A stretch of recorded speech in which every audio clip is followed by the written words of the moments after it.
Good morning class. Good morning ma'am.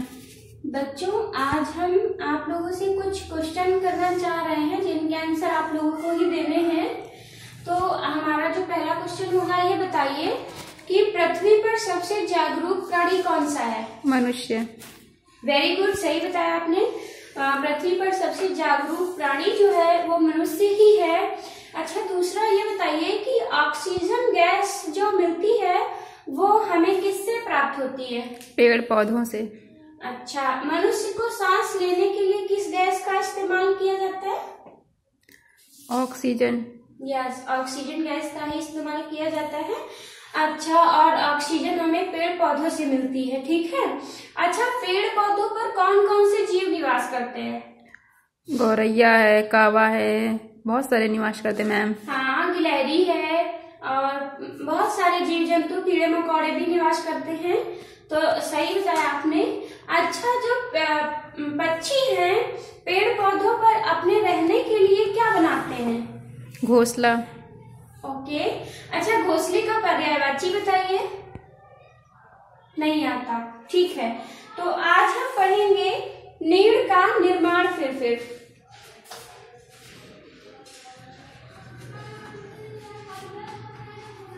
नीड़ का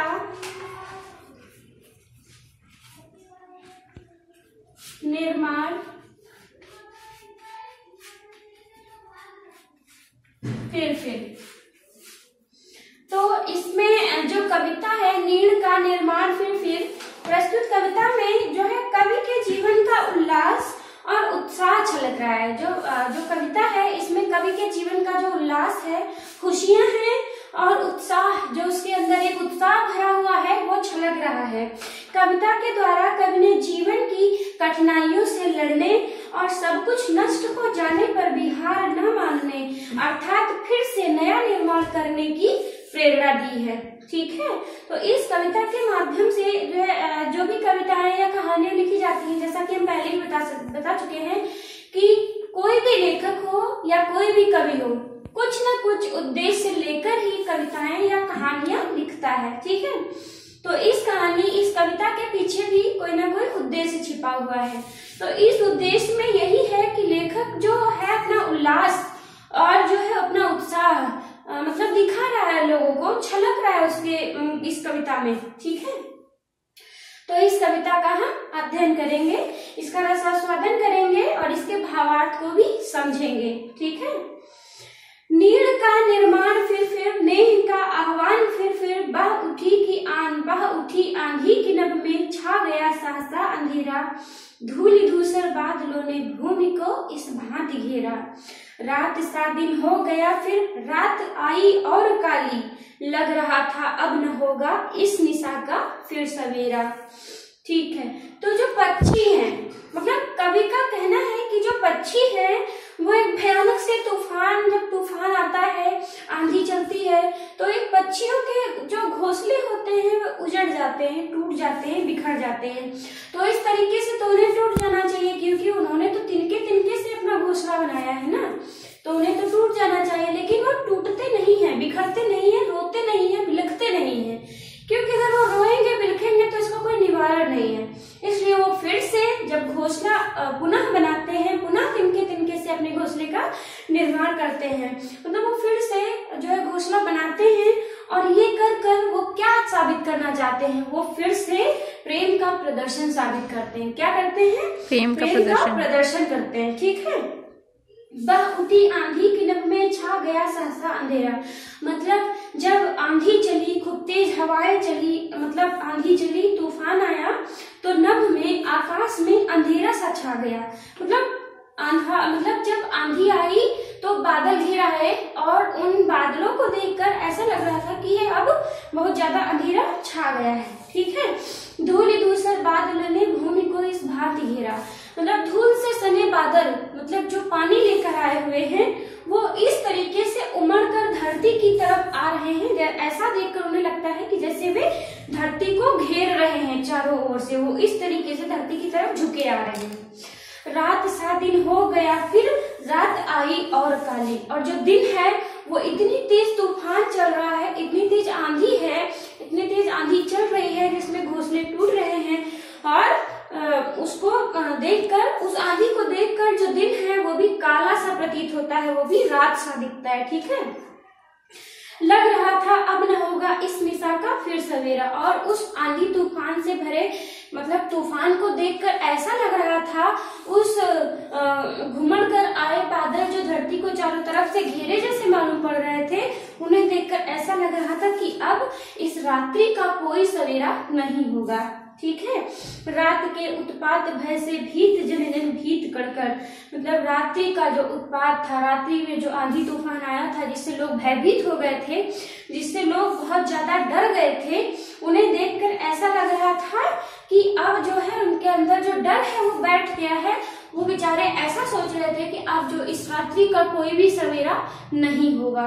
ठीक है, किंतु प्राची की उषा से मोहिनी मुस्कान फिर, परंतु क्या होता है कि फिर पूर्व दिशा से, मतलब फिर से क्या होता है कि पूर्व दिशा से सुनहरी, मतलब पूर्व दिशा से उषा की सुनहरी जो किरण है मनमोहिनी मुस्कान देती हुई फिर से उदित होती है। ठीक है, प्रकट होती है। ठीक है, क्या होती है, जब फिर से मुस्कान देते हुए प्रभात जो है, प्रभात का संकेत देती है, उदय होता है सूरज फिर से, और फिर से जो है चिड़िया चहचहाने लगती हैं, और पक्षियों का जो पुनः घोंसलों का बनाना है वो फिर से शुरू हो जाता है। मतलब जिस पिछले तूफान में, मतलब पिछले दिन के तूफान में जो घोंसले टूट गए थे, बिखर गए थे, जो पक्षी मायूस हो गए थे, जिन मनुष्य को देखकर ऐसा लग रहा था कि उनके मन में अब कोई ऐसी आशा नहीं है कि पुनः ऐसा कोई सवेरा होगा, वो फिर से मोहिनी मुस्कान लिए जब प्रभात होती है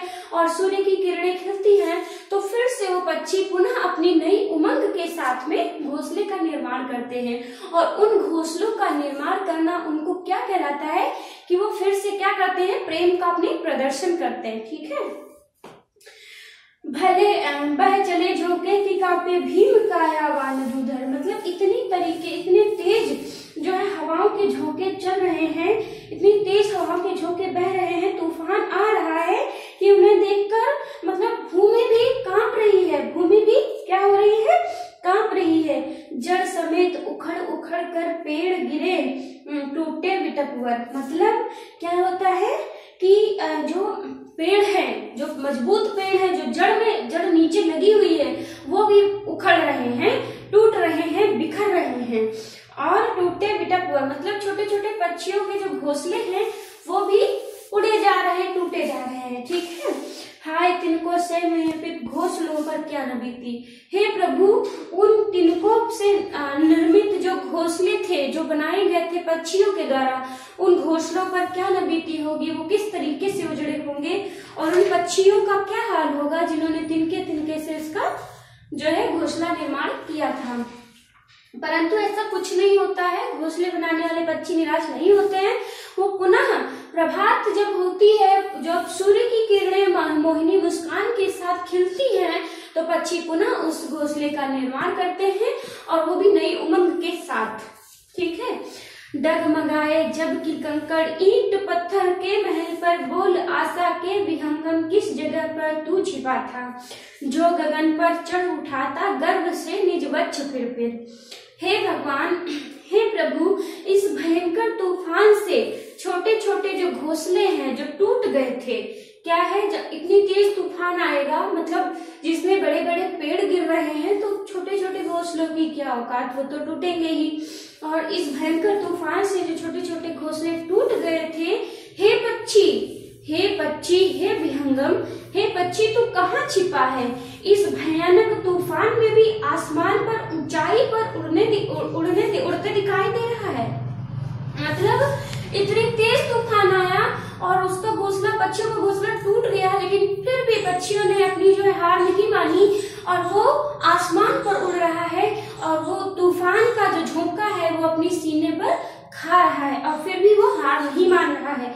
तो कवि कहता है कि हे पक्षी तू कहाँ छिपा है, भयानक तूफान में भी आसमान पर ऊंचाई पर उड़ने जाता है, भयानक तूफान में भी जो आसमान की ऊंचाई पर उड़ने लगता है, और जो उसकी चोटें हैं और गर्वपूर्वक अपनी छाती पर चोट को सहन कर लेता है। ठीक है, जो गगन पर चढ़ उठाता गर्व से निज वक्ष फिर, और फिर से जो है अपने गर्वपूर्वक अपनी छाती पर चोट को सहन कर रहा है। हे पक्षी, तू कहाँ छिपा है?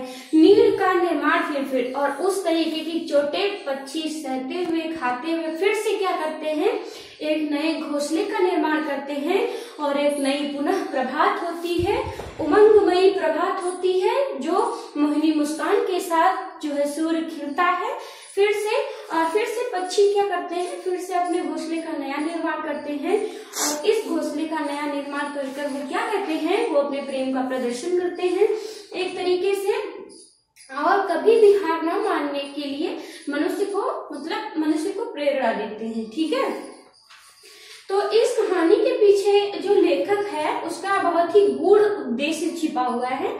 वो कहना चाहता है कि मनुष्य के अंदर चाहे जितनी विपरीत परिस्थितियां आ जाएं, परंतु मनुष्य को कभी भी हार नहीं माननी चाहिए। और जो इसका सबसे अच्छा उदाहरण जो है पक्षियों के द्वारा हमें मिलता है, जो कवि ने दिया है कि किस प्रकार वो भयानक परिस्थितियों में भी, भयानक तूफान में भी अपने घर के टूट जाने से, घोंसले के बिखर जाने से वो पुनः जो है घोंसले का निर्माण करता है।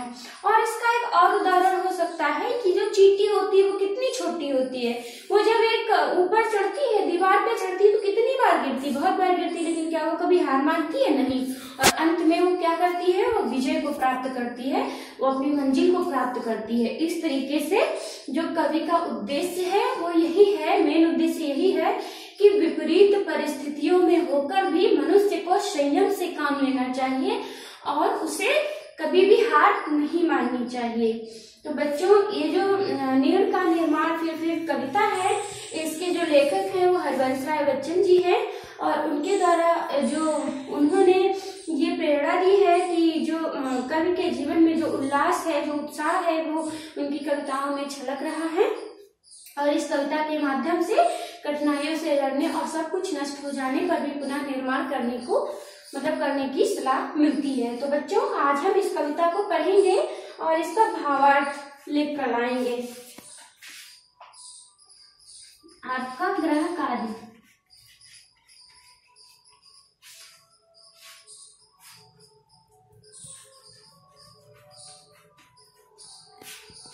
कविता को पढ़ो और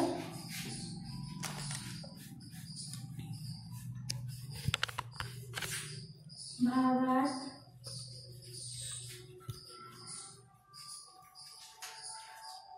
लिखकर लाओ।